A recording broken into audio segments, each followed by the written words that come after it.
Greetings, gamers and antichrists. Today's video is brought to you by mental instability and my inability to get anything done at the moment. I was having honestly, it was an okay week. I have more good days than bad days, but this week in particular was a bit rough for reasons that I don't really completely understand, as I'm trying to completely figure out how to operate my brain properly in the robot carcass that I live in, so I don't really, I'm working on it, and I'm getting better at it, but you know, sometimes logic just slips through the cracks, and you just kind of suffer for a little while, so, you know, it happens. The worst of times get to the best of us sometimes, even though I'm definitely not the best of us. So it's been a rough time, I've had a rough day, it's okay.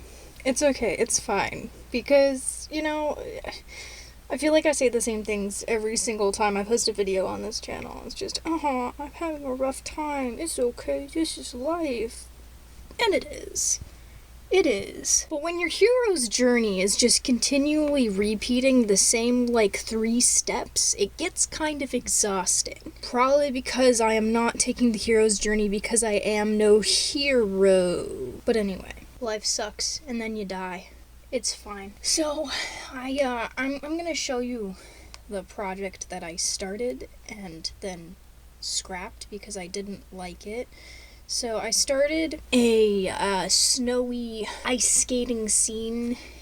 Not much ice skating. There was just gonna be a tiny little pond, and I started it, and then I didn't finish it because my camera battery died, and then the next day I just didn't work on it, and then the next day, which was today, I couldn't work on it, and I scrapped it. I set it aside and decided to move on with my life. And so I decided to start something that made me happy. Even though, that one made me happy, I needed something that was going to calm me a lot more than that one, and I was really struggling with one half of the image, and so it was rough. I started a new one where it's a little ocean scene. I started cutting apart this cloud scrapbooking paper, and then I went on to cut up more darker blue paper for the darker parts of the ocean, and then I cut up this not really fitting the color scheme dark bluish purple paper, and I put that at the bottom of the image. And honestly, not gonna lie, I don't think this isn't my best project at all. I don't think it's very good. I'm not super proud of it, but I felt like I needed to make something because I hadn't in a while, and I just needed to get something done because I struggle with getting things done, and so which is why making this stuff has been really good for me, just to sit down and put in the time and the effort to make a finished product, and I did. So that was really nice. But yeah, I started piecing together this.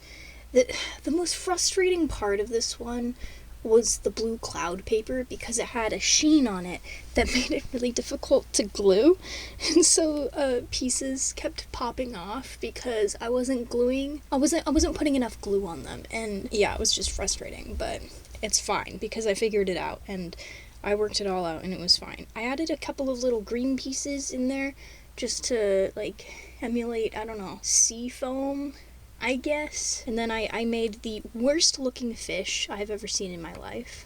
The worst looking paper fish, because I cut up those little tiny pieces of pink paper, and I didn't want to use any waste from that paper. I wanted to use all of it, says the woman who cut out all of the white from the blue clouds to make the water. Anyway, I made the fish, and it didn't look good, so I only made one. And I was like, you know what? I think that fits the theme for today anyway. And then I pieced it together, and then I made a tiny little boat, and then I put that on top of the water. And then I made a little seaweed background out of some extra green paper, and I finished it off. But yeah, that's what you're gonna see. And now I have a complaint. I would like to file a complaint with people who put together the user interfaces for different shopping websites, because I don't know about you, but if you've ever used the Fry's Electronics website, it's pretty bad. Also mainly because Fry's Electronics is now completely defunct. But there is a user interface that is worse than Fry's Electronics, and that is Craft Warehouse. Now, I love Craft Warehouse. I almost went to Craft Warehouse yesterday. I went to Joann's because I needed yarn to make hats for my friends. But I almost went to Craft Warehouse. And I was thinking, because I had been researching yarn on Joann's website, when you're looking for stuff, you usually look it up online nowadays, just so you kind of have in your head the price range you're looking for. You're not going to succeed in finding what you're looking for on Craft Warehouse's website. It's it's a trash website. It shouldn't exist. Honestly, I think based off of the website that they have, Craft Warehouse would be better off just not having a website at all. Because here's the deal. Joann's, Michael's, Hobby Lobby, Craft Warehouse. The four horsemen of the apocalypse. But the thing is that I feel like balance would be restored to the chaos if Craft Warehouse just straight up didn't have a website. Because I think the rest of them have certain energies about them.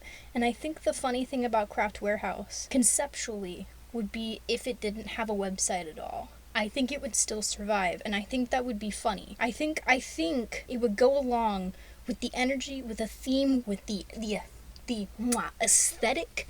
It would go along. It would go along with all of that. Anyway, that's my thought. That's my idea. That's my concept. That's my proof of life. That's my driver's license, my social security. It's my passport. I don't know, man. My fingerprints. I need to paint my nails. I haven't painted my nails in a while. My nails are very bare in this video as well. I miss it. I need to paint my nails. I think I might paint my nails today, but I have hats to knit, and I don't want to risk ruining my nail polish when I need to knit hats. So maybe I'll do them later tonight. Yeah, what color should I do? Because I have a lot of colors. So which ones should I do? A lot of words, a lot of processing, a lot of verbal processing, a lot of talking out loud. You know what's the beauty of talking out loud? Talking out loud when you're home alone. I haven't been home alone in a while. I'm home alone right now, and I'm living for it because it means I get to record this voiceover as fast as I physically can. Here's the deal. Usually when I think to myself, I basically just mouth all the words and I don't say them out loud. But the thing that's why I don't like talking to myself when I'm not home alone, because I don't like bothering my room. I don't like roommate dynamics. I love all of my roommates dearly, but I don't want to talk in front of them. I don't choose to be mute in front of them. I just don't like saying all my thoughts in front of them because they already think I'm insane, but I don't want them to think that I'm actually deranged, there's just something about people actually genuinely realizing that you're much more deluded and deranged than you've led everybody on to believe. So letting them in on the reality. Now that's another thing. The beauty about talking out loud to yourself, the beauty of talking to yourself out loud is that nobody hears you. And that's the rub. There's the rub. I did that monologue in high school. And we kept joking about the word rub. We kept joking about changing the word from rub to rum. And then when I recited the monologue, I accidentally said rum. And I also had finished memorizing it that day, and so I forgot everything I had learned. And so I was basically delivering the monologue, the soliloquy, the Hamlet-esque phraseology, the phrases, the turns of phrase, the words, the vocabulary of a Shakespearean sonnet turned meltdown. And I was crying at the front of the class delivering the to be or not to be soliloquy.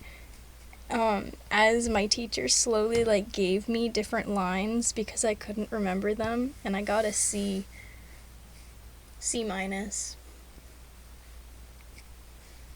And then I went on to be a raging theater kid. You know what? At the end of the day, it worked out. I think that's it. I think you're looking at the finished product right now. The finished product right now. So, I think I'll let you go. Did I ask you how you're doing? I hope you're doing well.